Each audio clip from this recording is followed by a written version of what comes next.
buff babes and bros, and welcome back to another video. If you are new here, my name is Rene and I'm an ifbb wellness pro, and welcome to my Road to Olympia series. So in today's video, I'm gonna go over huge mistakes that I have made as a bodybuilder and what I'm going to do different. Because during this series, there's a lot of people that watch this series and then they get inspired or they get curious about bodybuilding and they want to do it. So I just wanted to let you know some of the mistakes that I have made, and hopefully if you decide to compete, you don't make the same ones I do. So number one, that is obsessing over the scale. This goes for bodybuilders and non-bodybuilders. So what tends to happen is when you're getting that lean and you're progressively getting leaner as you get closer to your show date, you're almost expecting yourself to always lose weight, always lose body fat, which sometimes is not the case. Your body is going to hit a point where it stalls. And usually it hits that point where it stalls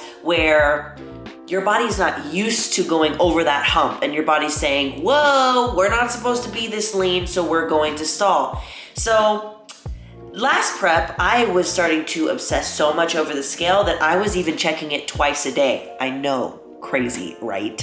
And what that just did for me was, first of all, I had a terrible relationship with the scale, for one. And number two, it was making me feel like I was already failing by the end of the day. Like, for example, if I checked my weight in the morning and I wasn't losing weight, immediately I was like, you're already doing a bad job.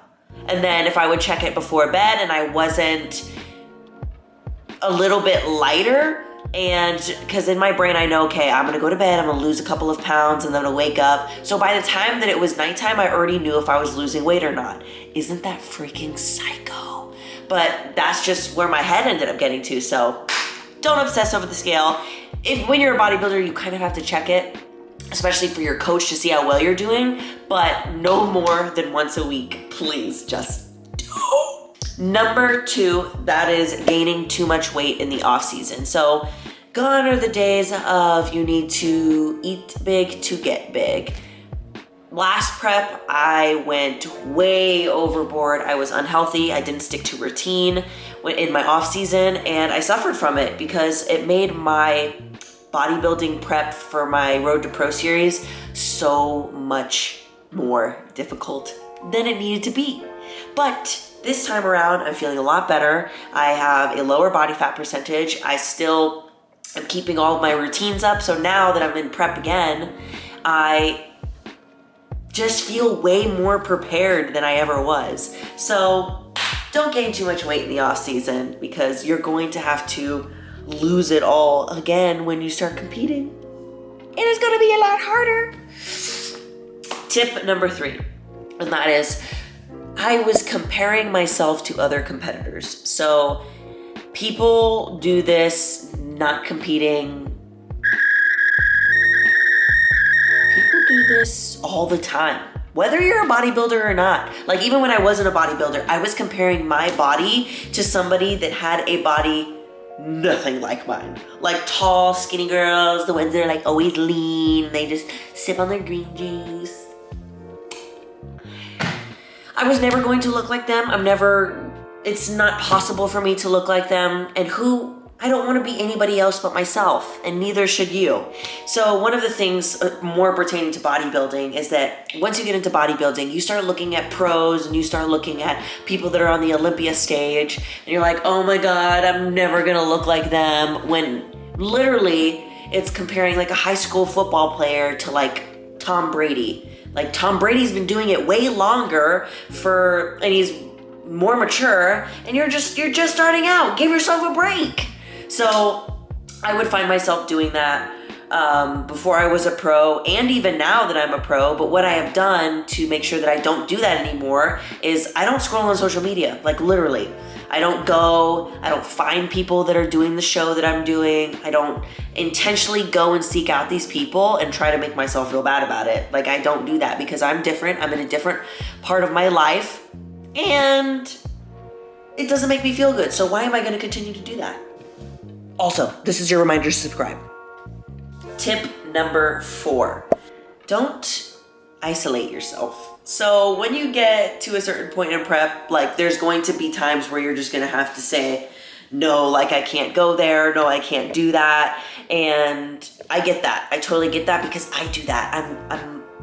I'm just naturally a hermit. So when I get into prep, I turn even more into a hermit. And sometimes it's just not good because just being at home and not going out and doing things and being around people, like we need that. We need that connection. And when you're bodybuilding, a lot of times you can feel super alone, like you're the only person doing it, you're the only person suffering or whatever. And it's just being isolated for that amount of time. It seems like the best thing for you, but in turn, you end up just being home alone, thinking about your thoughts, really thinking over and over, scrolling on social media, just doing things that don't make you feel really good about yourself. So there's gonna be times where you're gonna need to say, yo friends, I just need to focus on this thing. I'll catch you later. And there's going to be times where you're gonna need to put yourself out of your comfort zone and go and do something because it's gonna be good for you, trust me. And this prep, I'm going to try and do that more because I was like home like a little hermit and I didn't want to leave. It was bad. Tip number 5.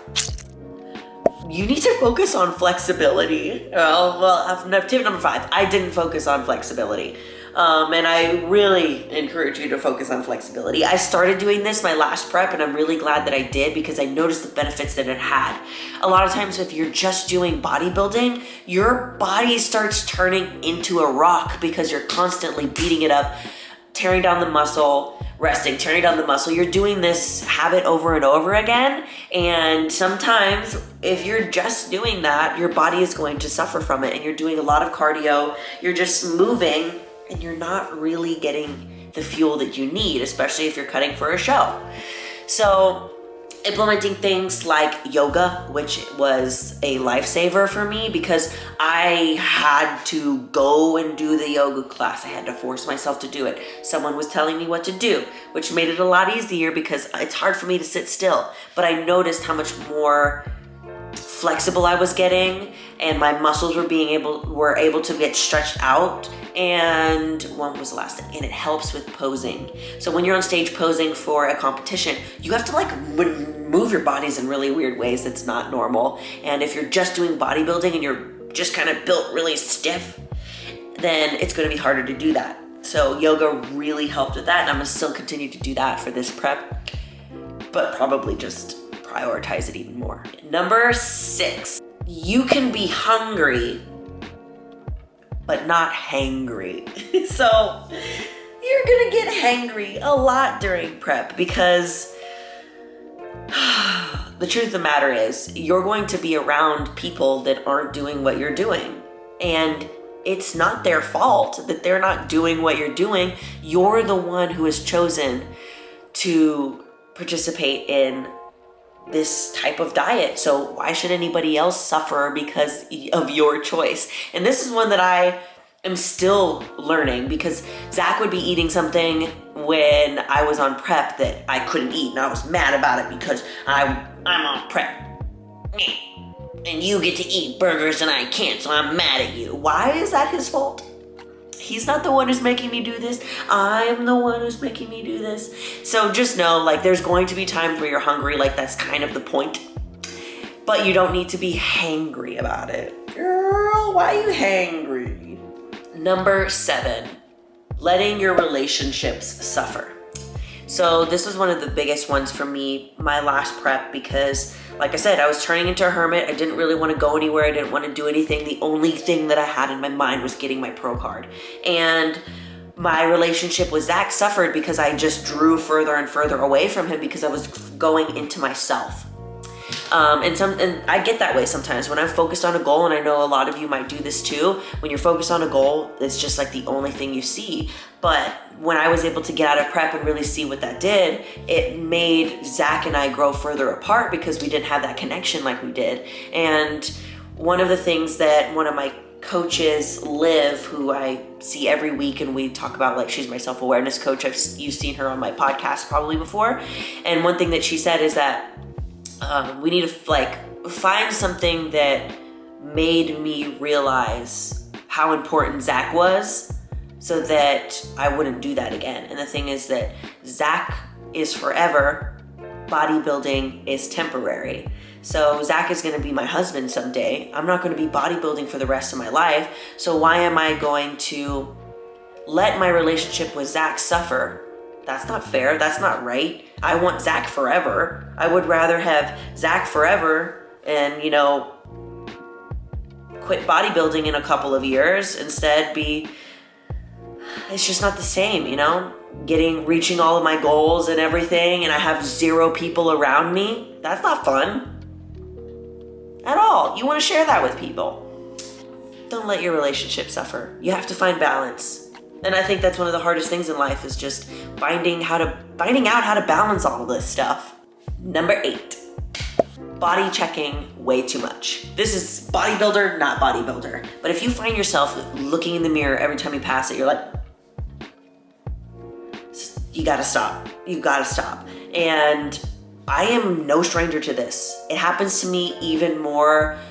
It happens to me the closer that I get to the show, and then right after the show. Because the closer I get to the show, I'm trying to make sure that my body is looking good enough to compete on stage. And then after the show, I'm like, oh my God, I don't want to gain too much weight. So it's this imbalance that I start to feel inside, and it's just not healthy. The more that you check it, I was finding myself just looking at the mirror, trying to find things wrong, trying to like pick at my skin and okay, we need this to go, and it's just an unhealthy habit. So if you're starting to do that, what I did is I just stopped looking in the mirror. I just stopped because I couldn't control myself enough to only look at it a little bit. So I was like, no, you need to stop. You need to just do your thing, weigh in once a week, and stop overanalyzing yourself, because no matter what, you're gonna find something wrong with yourself, because that's what we do as humans. We're crazy. Anywho, tip number 9.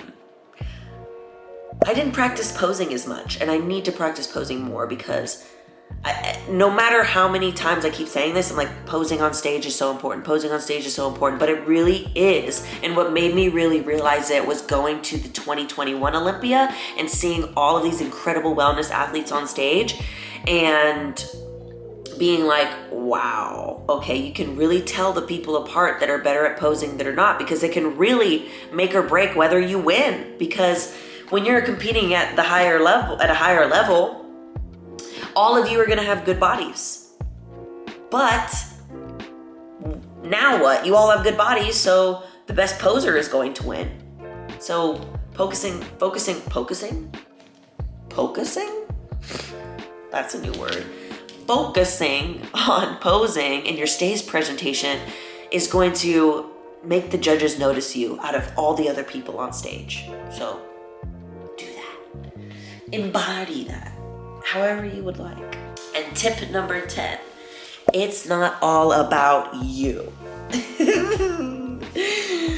Zach was the one that made me aware of this, but kind of like I was saying before on a previous tip, it's like, this is your choice. You've decided to do this really difficult thing, to put yourself in this extreme diet, to do what it takes to compete on stage, and nobody else has chosen that either. So it's not all about you. Like, I would find myself thinking like, well, I'm hungry and I'm tired, so I deserve this first. And that's just so silly, you know?